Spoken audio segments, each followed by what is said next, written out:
Il est temps de conclure cette séance de lecture analytique sur le texte de Marivaux. Alors la question qui nous a guidés est: en quoi ce texte défend-il la cause féministe? Très clairement, on a un texte qui prend une position forte, qui porte un message féministe très fort. Il affirme que les femmes peuvent réclamer les mêmes droits que les hommes. Elles semblent même les surpasser, dans la force de leur personnalité, de leur caractère, dans la maîtrise du discours. Les hommes sont dominés ici par les femmes, qui leur semblent en tout cas supérieures. Donc il y a une réalité qu'affirme ce texte, c'est que les femmes sont capables de se révolter. Dans ce siècle de la Révolution, qui est le XVIIIe siècle, on a ici une affirmation très forte. Les femmes sont susceptibles de se rebeller contre la toute-puissance, le pouvoir absolu qu'ont les hommes sur elles.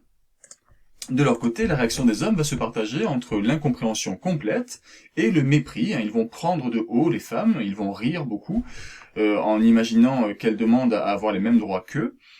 En fait, ils sont complètement incapables de comprendre ce que veulent les femmes. Il y a une vraie incapacité ici, parce que le principe d'égalité et de parité leur est complètement inimaginable. C'est de la science-fiction, ce n'est pas possible de pouvoir imaginer une société pareille.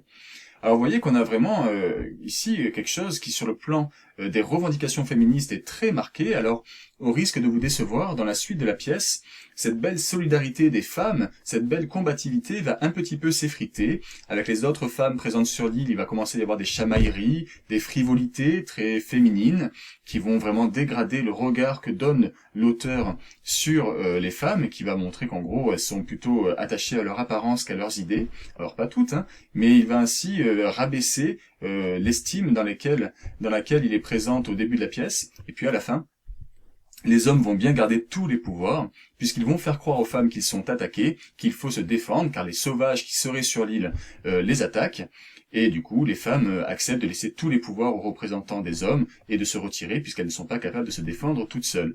Donc on voit que Marivaux va bousculer un petit peu les idées, chercher à être assez marqué dans son discours féministe, mais bon, à la fin, rien ne change dans l'ordre établi, ce sont bien les hommes qui dominent, et les femmes qui n'ont aucun droit.